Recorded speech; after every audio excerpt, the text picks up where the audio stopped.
Hello everyone, कैसे हैं आप सब। उम्मीद करती हूँ आप सब अच्छे होंगे। Welcome back to my channel. स्वागत है आप सभी का अन्नू कुलदीप ब्लॉग्स में।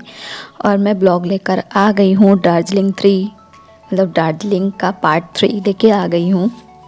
और ब्लॉग की शुरुआत हो रही थी टाइगर हिल जाने की। मॉर्निंग सुबह 4:30 बजे हम लोग होटल से निकल गए थे। सोचे कि ऐसा तो नहीं हमें लोग सबसे पहले जा रहे हैं, लेकिन भाई वहाँ जाकर चेक किया हम लोगों ने। मतलब चेक क्या किया, वहाँ देखा हम लोगों ने गाड़ियों की लाइन लगी हुई थी, खतरनाक लाइन लगी हुई थी। मैं आपको दिखाऊंगी अभी आगे। और इधर फिर हम लोगों ने सोचा चाय पी लेते हैं। और रास्ते में मतलब वो गाड़ी वाले भैया जो होते हैं वो बीच में ही पार्क करते हैं। कम से कम 1-1.5 किलोमीटर आगे हम लोगों को चलना पड़ता है। तो यहाँ पे एक टेम्पल भी था। और इतनी ठंड थी ना, इतनी ठंड थी। आप देखो भीड़ देखो आप लोग। हम लोग तो बहुत ऊंचाई में खड़े होते और इतनी मतलब इतना जल्दी आने के बाद भी और भीड़ दिख रही है। और यहाँ सबसे पहले टाइगर हिल में यहाँ कंचनजंगा एक साइड से दिखता है। ये देखिए सूरज थोड़ा थोड़ा उग रहा है। ये लालिमा आपको दिख रही है। सुबह शायद 5:30 बजे की लालिमा है ये। तो बहुत जल्दी वहाँ पे मतलब सबसे पहले सूरज उगता है। तो वही सारी चीज़ें मैं सोची इसमें सारा कुछ कवर करके दिखाऊंगी। ये मेरा लास्ट पार्ट है इसका दार्जिलिंग ट्रिप का। और इतनी ज़्यादा मुझे ठंड लग रही थी, मेरी बेटी को भी, दोनों ही। मुझे कुछ अच्छा ही नहीं लग रहा था। मुझे इतनी ठंड लग रही थी। एक तो मॉर्निंग का टाइम, ऊपर से हवाएं चल रही थी ठंडी ठंडी। और ये देखिए दिख रहे हैं ना सूरज भगवान जी, दिख रहे हैं ना, थोड़ी थोड़ी उनकी लालिमा आ रही है। भीड़ इतनी ज़्यादा ऐसा लग रहा था पूरी दुनिया का आदमी यहीं आ गया है भाई देखने। जितना ही लोग नीचे खड़े थे उतने ही लोग ऊपर खड़े हुए थे। ऊपर खड़े होने की व्यवस्थाएं थी तो ऊपर भी खड़े थे। और ये रहता है कि इतनी ठंड रहती, वहाँ पे मैगी है, मॉर्निंग में ही मैगी, चाय और हैंड ग्लव्स वगैरह जिसके पास अवेलेबल नहीं हो, भूल गया हो लाना, वो सब चीज़ें।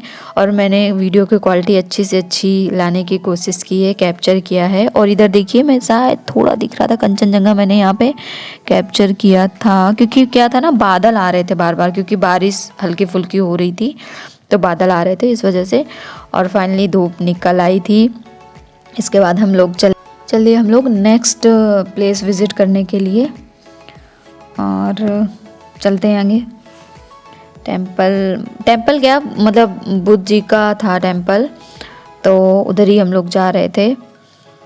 और उस दिन हम लोगों का लास्ट था तो सोच रहे थे कितनी जल्दी हम लोगों का सारा चीज़ कवर हो जाए। और साथ में ब्रेकफास्ट भी करना था। तो पहले हम लोगों ने वहाँ रुक के पहले ब्रेकफास्ट किया, क्योंकि वहाँ जिस टेम्पल जाना था उसके आसपास ही ब्रेकफास्ट के लिए, इस चीज़ के लिए तो कोई प्रॉब्लम नहीं थी। इसमें जाना था, ये जो निकल रहा है ना, तो भैया आगे गाड़ी खड़ी करेंगे और इधर हम लोग आएंगे। और ये जो ट्रेन की पटरी बनी हुई थी टॉय ट्रेन के लिए थी। इधर हम लोगों ने फिर मोमोज खाए, बॉयल एग खाए और साथ में नूडल्स ली। इसके बाद हम लोग आ गए, ये शायद कोई मोनेस्ट्री थी, वो देखा हम लोगों ने। और इसमें कुछ ऐसा मुझे लगा नहीं फ़ोटो तो क्लिक कराने जैसा, तो बस हम लोगों ने वीडियो कैप्चर कर लिया था और साथ 1-2 फ़ोटो भी क्लिक करवाई थी। और क्या आप लोग मेरा ब्लॉग एंजॉय कर रहे हैं? प्लीज़ आप लोग कमेंट करके ज़रूर बताया करिए तभी तो मैं समझूंगी कि आप लोगों को मेरे ब्लॉग पसंद आ रहे हैं नहीं आ रहे। जो चीज़ें रियलिटी आप बताइए। और इसके बाद नेक्स्ट चले हम लोग बतासिया लूप, जो कि सबसे अच्छी जगह लगती है मुझको, फेवरेट लगती है दार्जिलिंग की, जिसमें Batasia loop, I love Darjeeling का। तो इधर हम लोग आ गए। इधर मैंने फ़ोटो बहुत सारी कैप्चर करवाई।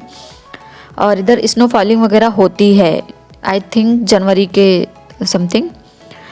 और यहाँ पर भी टिकट लगी थी, एंट्री टिकट होती है यहाँ पर भी। और इधर हम लोग यहाँ, लेकिन धूप निकल आई थी ना तो एंजॉय हो रहा था धूप की वजह से। और इधर यहीं से ट्रेन निकलती है। जब ट्रेन निकलती है ना वो सीन बहुत देखने लायक रहता है, लेकिन अनलकी हूँ मैं कि मुझे ट्रेन देखने को। इधर ये ट्रेडिशनल ड्रेस का था, तो मैंने आपको पहले ब्लॉग में बताया था ना कि मैं ड्रेस उसमें नहीं पहन पाई थी, मतलब उस जगह ड्रेस नहीं पहनी मैंने। एक ही उसी दूसरी मतलब जिस जगह पिछली बार पहनी थी उसी जगह फिर इस बार भी मैंने पहनी ड्रेस। ये लिखा है आई लव दार्जिलिंग। और यहाँ पे मतलब सारी मार्केट लगी रहती है, जो भी ये वूलन कपड़ों की मार्केट रहती है। और यहाँ का जो लोकल बिकता है चीज़ें, लेकिन दाम मतलब मॉल जैसे रेट मिलेंगे आपको। ऐसा नहीं है कि बहुत हल्के फुल्के रेट हो, सारे वो रहते हैं, बट लेकिन यहाँ पे टूरिस्ट प्लेस है हर जगह भाई, टूरिस्ट प्लेस में तो हर जगह आपको महंगा ही मिलेगा। इधर हम लोग बतासिया लूप विजिट कर चुके थे। इसके बाद नेक्स्ट जा रहे थे rock garden. Rock garden means जहाँ हम लोगों ने ट्रेडिशनल ड्रेस की फ़ोटो क्लिक करवाई थी, मैं आपको दिखाऊंगी आगे।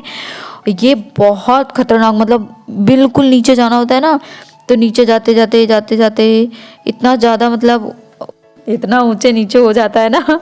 और ये आप लोग शानदार नज़ारा देख रहे होंगे। और इधर हम लोग आ गए रॉक गार्डन में। थोड़ा सा इंटरेस्ट कम आ रहा था घूमने में। मेरा यही मानना है कि जैसे एक जगह हम लोग विज़िट कर चुके हो, ये वाटरफॉल था, वहाँ पे विज़िट कर चुके हो तो वहाँ फिर दोबारा जाने का मन नहीं होता है। तो वही हम लोग इधर आए। गार्डन रॉक गार्डन था तो गार्डन जैसा ही बना था और बहुत ऊपर तक था। हम लोग हालांकि पूरा नहीं गए ऊपर, बीच में जहाँ पे ट्रेडिशनल फ़ोटो वगैरह क्लिक हो रही थी वाटरफॉल की, बस वहीं तक गए। इसके अलावा ऊपर नहीं गए हम लोग, क्योंकि थकान बहुत ज़्यादा लग रही थी, वापसी भी करनी थी और कई प्लेस और विज़िट करने थे हम लोगों को। मतलब जो एक्स्ट्रा थे, मतलब वापसी में हम लोगों को मिलने वाले थे, तो हम लोगों को पहले हम लोगों को होटल जाना था। होटल से क्योंकि गाड़ी फिर चेंज होती है, जो एनजीपी जाना था वो गाड़ी फिर चेंज होगी, जो घुमा रहे थे भैया वो लेके नहीं जाएंगे। इधर हम लोग वाटरफॉल पे भी फ़ोटो वगैरह क्लिक करवाई। मैंने सोचा वीडियो कैप्चर कर लूँ, लास्ट है। पता नहीं, मैंने सोचा था कि अब मैं दार्जिलिंग नहीं आऊँगी, और सच में अब नहीं जाऊँगी, अब क्या ही करूँगी। सिक्किम का मेरा नाथुला पड़ा हुआ है, नाथुला वाला विज़िट करूँगी जाके जब भी मौका मिलेगा। इधर मैं ड्रेस पहन रही थी, मैं हस्बैंड से बोल रही हूँ मैंने तो पिछली बार भी रेड कलर की पहनी थी, लेकिन क्या ही करूँ, मुझे रेड कलर का ही अच्छा लग रहा था और कुछ मुझे इतना ज़्यादा खास कुछ नहीं लग रहा था, तो इसलिए रेड कलर के इधर भैया और प्रतिमा भी पहन रही थी। और फिर हम लोगों ने फ़ोटो क्लिक करवाई, आ गए वापसी रूम। और इसके बाद जल्दी जल्दी सामान की पैकिंग करी और हम लोग निकलने लगे, क्योंकि यहाँ से निकल के तुरंत हम लोगों को क्या था कि भी लंच किया। लंच करने के बाद फिर हम लोग आई थिंक शाम को हम लोग पहुँचे थे 6:30-7 बजे पहुँच गए थे। 6:30 नहीं 5:30 बजे हम लोग स्टेशन पहुँच गए थे। तो याद भी नहीं, काफ़ी टाइम हो गया ना। ब्लॉग लेट जा रहे हैं। इधर एक ये डॉगी बंधा हुआ था होटल के जस्ट बगल में, तो प्रतिमा उससे कह रही तुझे ठंड लग रही है क्या, कपड़े नहीं है तेरे पास। और ये सारा सब कुछ होटल का फाइनल पेमेंट वगैरह करके, क्योंकि जो भी होटल का खाना वाना था ना, तो वो सब बोल रहे थे एक साथ सारा आप पेमेंट कीजिएगा, तो वही। और फिर इधर हम लोग गाड़ी में बैठे और फिर जर्नी शुरू हो गई। और रास्ते में काफ़ी व्यू पॉइंट मिले हम लोगों को देखने के लिए, और लेकिन जो ड्राइवर भैया थे काफ़ी अच्छे भैया थे, मतलब वो सारी चीज़ें बता रहे थे हम लोगों को और दिखा भी रहे थे। और जहाँ आपको विज़िट करना है वो बोल रहे थे आपको जैसे आपको टाइम कवर करना है तो आप उसी हिसाब से हर जगह टाइम लगाइएगा। और यहाँ के रोड वगैरह देखने में मस्त लग रहे थे। और ये यहाँ का कुछ लोकल आई थिंक कि क्या ही था, सब जगह लगा हुआ था कलरफुल करके। और आप सब बताइए क्या हालचाल हैं आप लोगों के। ब्लॉग कौन कौन पूरे देखता है और कौन कौन मेरे ब्लॉग में बोर होता है, ज़रूर बताया करिए। और मैं लाइव आती हूँ, प्लीज़ आप लोग लाइव भी ज्वाइन किया करिए। और ये देखिए ये टी गार्डन लगे हुए हैं, जो ये आपको दिख रहे हैं ना ऊपर, ये टी गार्डन थे। ये मुझे लगता है लोग कैसे लगाते होंगे। ये भी एक व्यू पॉइंट था, और एक व्यू पॉइंट था जहाँ पे मतलब पेड़ इतनी ऊंचाई से लगे थे। जैसे ये टी गार्डन आप लोग देख रहे हो ना, ये टी गार्डन मतलब बहुत सुंदर लग रहे थे देखने में, बहुत प्यारा नज़ारा था।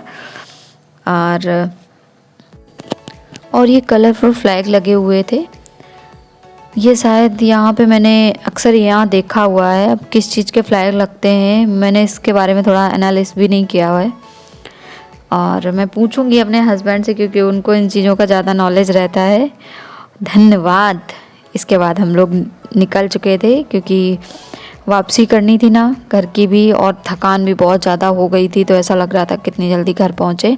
और ये देखिए आप, ये व्यू पॉइंट था। यहाँ पे हम लोगों ने रुक के थोड़ा बहुत मैगी वगैरह खाई, मोमोज़ खाए, ब्रेड ऑमलेट खाई, मतलब काफ़ी कुछ नाश्ता किया हम लोगों ने यहाँ पे।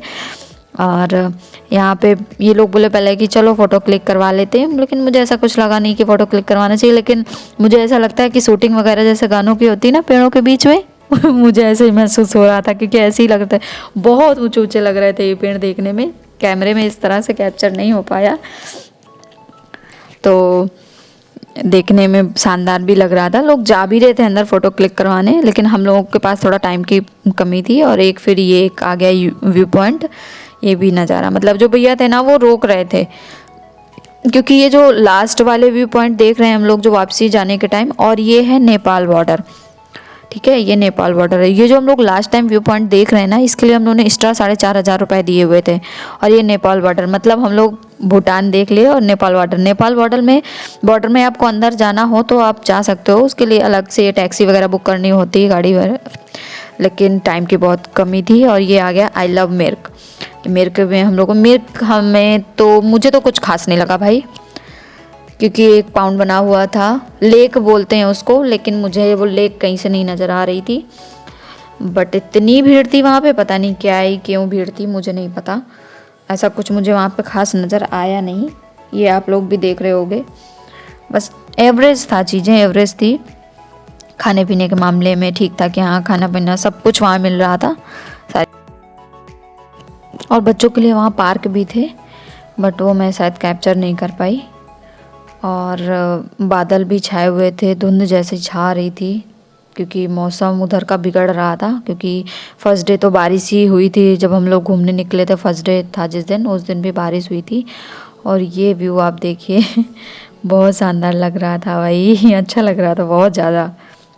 आप लोग खुद महसूस कर सकते हो कि ये कितना अच्छा लग रहा था। और फाइनली फिर हम लोग आ गए स्टेशन। बीच में मैंने फिर नहीं शूट किया, क्योंकि रास्ते का ही क्या मैं शूट करती, जितना था जहाँ मुझे शूट करने लायक था। और फिर हम लोगों ने निकाला सामान वगैरह, और घूमने जाएं और सामान न छूटे ऐसा हो सकता है। जिस गाड़ी में हम लोग आए तो उस गाड़ी में पावर बैंक इनका छूट गया।